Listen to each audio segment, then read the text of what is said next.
کریم اما بعد قدرمنو اوریدونکو د ابوبکر رضی الله عنه د سیرت مبارک 14مه برخه نن تاسو ته وړاندې کوو په توفیق سره د الله جل جلاله.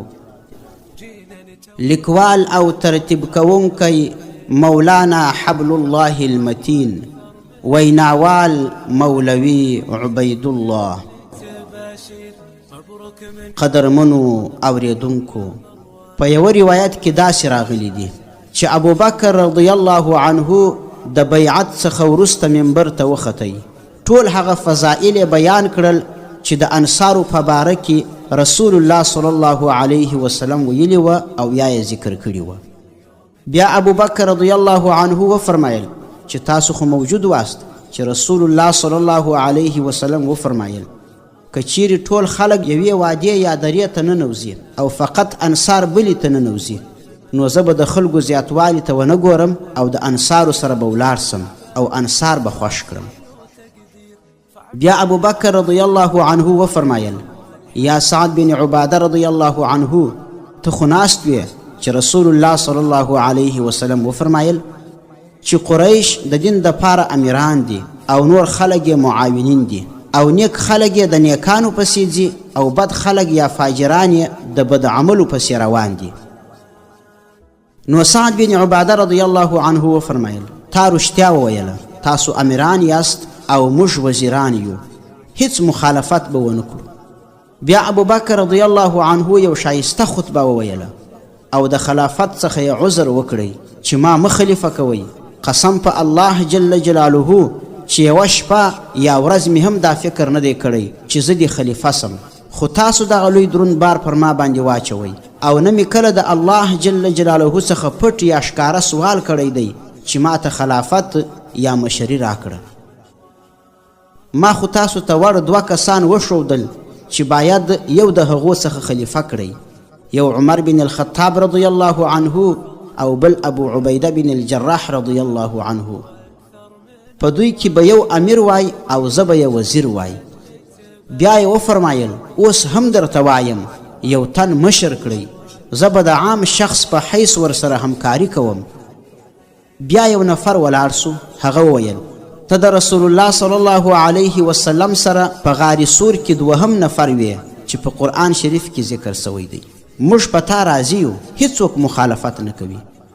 یو ځل بیا ابوبکر رضی الله عنه وفرمایل ای خلکو، که چیرې چاله ویري یا شرم څخه بیعت را سره کړی وي ولاړ دې سي، زه به د خلافت څخه استعفا وکړم. بیا علی رضی الله عنه ولاړ سو، توره یې له تیکې راوایستله، وړاندې روان سو تر څو چې منبر ته ورسېدی. یوه پښه پر منبر باندې کښېښودله، بله پښه یې لاندې وه، توره یې وځلوله. بیا یې وویل قسم په الله جل جلاله چې نه به دې څوک استعفا ومني او نه به ته استعفا وکړې، ځکه تاسو رسول الله صلی الله علیه وسلم په خپل ژوند کې د لمانځه دپاره وړاندې کړي یاست چې د اسلام 2 رکن دی، نو څوک به وي چې تاسو په نورو کارونو کې وروسته کړي. هغه و چې بې له کوم اختلافه په یوه اتفاق سره ابوبکر رضی الله عنه خلیفه وټاکل سو.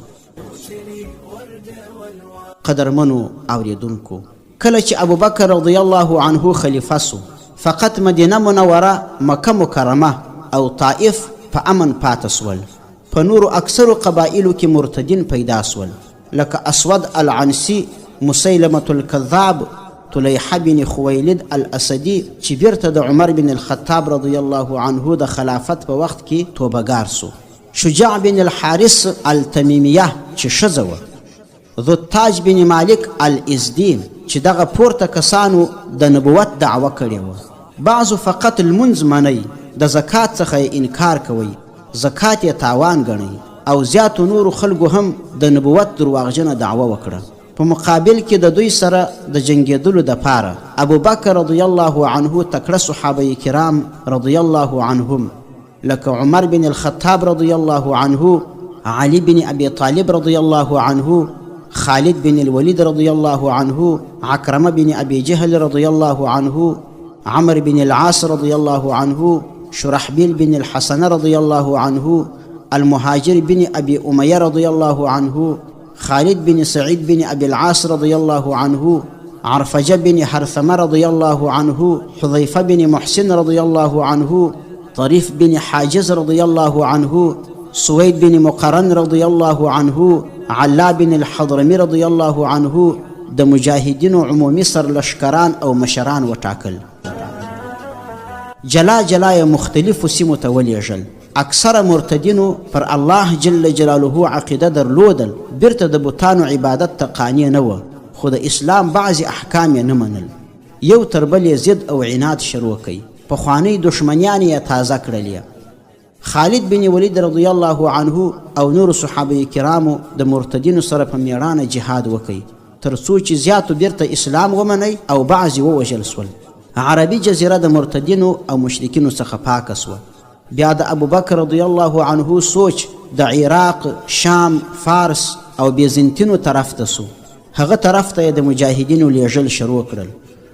خو په دغه جنګونو کې زیات د قرآن کریم حافظان شهیدان سول. نو ځکه عمر بن الخطاب رضی الله عنه ابوبکر رضی الله عنه ته وویل موږ باید قرآن کریم را جمع او ترتیب کړو، کنه نو دغسې به صحابه کرام شهیدان کیږي، بیا به د قرآن کریم په ترتیب کې زیات مشکل سي. ابوبکر رضی الله عنه فرمایي ما ته عمر رضی الله عنه دغه خبرې کولې او ما ورته وویل چې کوم کار رسول الله صلی الله علیه وسلم نه دی کړی زه یې څنګه وکړم. خو عمر رضی الله عنه ټینګار کوي تر څو چې الله جل جلاله زما سینه پراخه کړه. زید بن حارثه رضی الله عنه ته مې وظیفه ورکړه، هغه دا کار شروع کوي. زید بن حارثه رضی الله عنه به حافظان راټولول، د هغوی تلاوت بیا اورېدی، بیا به یې لیکی تر څو چې ولیکل سو. بیا د عمر رضی الله عنه په وخت کې نور هم ترتیب سو او دغه د خیر کار سر ته ورسېدی. قدرمنو اوریدونکو، د ابوبکر رضی الله عنه د سیرت مبارک 14مه برخه پر همدې ځای ختموو. تر بیا راتلو مو پر یوه الله جل جلاله سپارو.